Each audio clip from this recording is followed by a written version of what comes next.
What's your goal in life? To be a full-time sick. Yeah. I think I'm doing pretty well.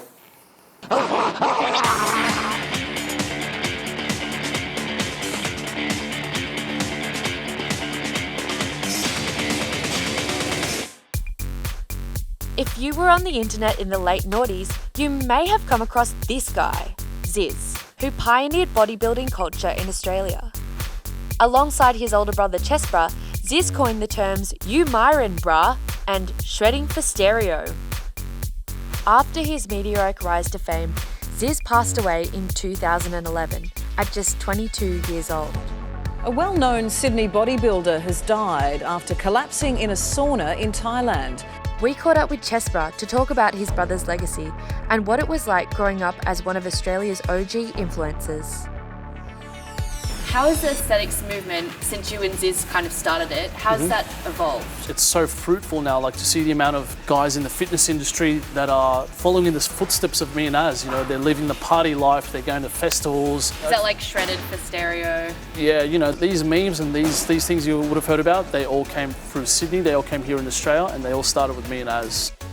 One of the memes on the internet is Zyzz as quite like a skinny young dude. Yes. Like next to a picture of Zyzz in his full final. I think I know which one you're talking about. It's like they told me to become anyone I could, so I became Zyzz. Yes, that exact yeah, I've meme. seen every single one of that. Yes. Do you think that he gave a lot of skinny, scrawny guys a bit of hope? Of course. He was way ahead of the game. He was an influencer before influencers. Yeah. You know, he was on the gram before the gram existed. He was the guy who started it all. Like he was the voice for all the skinny dudes out there who wanted to get bigger and get attention or get girls or get noticed or get respect. And did he get all those things? Yeah, he did.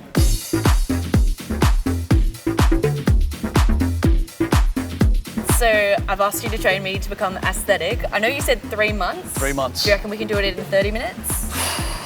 Let's do it. There we go.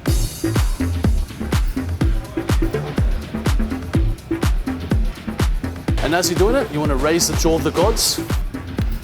What inspired him to become a bodybuilder? His inspiration actually was drawn through me. I started bodybuilding when I was 17, 18 because I was getting bullied in high school, and I'd go home and I wouldn't tell anyone, I wouldn't tell my friends, wouldn't tell my family. It'd just be something that I'd bottle in and I'd be like, I'll show those guys, I'll show them all, you know what I mean? So, yeah. Did he ever experience that level of bullying as well? Yeah. Before his fame and even after his fame, he was very, very insecure, and he was in a lot of pain and a lot of hurt, because deep down, he's still that skinny kid. He's had the body of his dream and all this fame thrown at him in 3 years. For a young 22-year-old, that was a lot to take in, you know what I mean? And how do you think he dealt with it? He didn't deal with it that well. Everybody asks him, what the f*** is this about? What the f*** is up with those videos? You f***ed up yourself. It's a f*** act. There is no Zyzz. Every little f***ing hater's gonna hate, bruh. You'll never be like Zyzz, bruh. Cause I'm a f***ing sick mate. I'm a sick mate. Welcome to my house. You're about to step in the castle. The castle. Of the gods. The castle of the gods. Thank you. Welcome. This is my roommate, Rotendo, and this is our puppy, my puppy, his puppy, Maximus. Lovely to meet you. Oh, it's absolutely so cute. loves attention, that little one.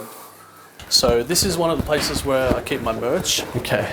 I've got everything organized from like my singlets, you know, I've got tanks, stringers, shorts, and I've even got necklaces and jewelry. So I like to sell some jewelry. Let me show you this one. Can we have a look at this one? This is the pendant of the gods, and I'm about to bless you with it. Are you oh ready? My God. Okay. Are you ready? You have been blessed and ordained by the gods. Thank you. May the gains be with you always, Nina. Do you make your living from being an influencer? Yes, so I've got a few avenues of business. I've got obviously my clothing line. I've got my own supplement range. I've got my hands in lots of different little businesses within the fitness industry. A lot of it is like creating opportunity for yourself and prospecting, but then at the same time, a lot of opportunity does come to the influencer as well. I wouldn't change anything. I love what I do. Yeah. I have financial freedom, and I'm doing what I love. I'm doing what I actually love. What about Zyzz? What do you think he would be doing if he wasn't as buff, if he still stayed He'd still scrawny? be larger than life. What field do you reckon he would have gone into? Hollywood. Really? Like an actor? Yeah. Without the body, without the looks, even without his personality alone, he would have made it in Hollywood. Yeah. And if he didn't want to, mate, don't worry about the Harrison twins. We'd have taken over the fitness industry. Who are the Harrison twins? Don't worry about the Hodge twins. Don't worry about the Harrison twins. Who are the Hodge Zyzz and twins? Chestbrah would have ran the fitness industry. I'm telling you. So do you feel like you have certain responsibilities as an influencer? I think that every influencer, they all have a degree of responsibility and a duty of care, because essentially you've got an audience watching your every move. So my theory behind that is you just got to be honest. About steroid use. And I think that's why we're respected, because from the get-go, we did not lie to anyone. We just kept it real, you know what I mean? We just said, look, this is our life. This is what we do. Sorry, did you use them or not use them? Or? I've used them in the past, yes. Yeah. Yes, and Zyzz has used them too. And I wouldn't regret anything I've done, because in doing that, it's given me the opportunities that I have now, and it's given me, you know, basically my dream job. What's the legacy that you want to leave of you and Zyzz? I want us to be engraved in history for how we changed and how we shaped the fitness industry to be what it is now. If I die tomorrow, I could die a happy man knowing that Zyzz and I influenced not thousands, not hundreds of thousands, but millions of people. Do you think Zyzz would be proud of you as you are now? He would. He'd be very proud. He'd be so proud. And you know what? It upsets me knowing that I can't share this journey with him, but I know he's watching down. I know he's super proud of everything I'm doing. I would take away both my arms, both my legs, and this beautiful jaw just to have that amazing human being back on this earth, even just for 1 minute. Money, fame, all that stuff, none of that's important.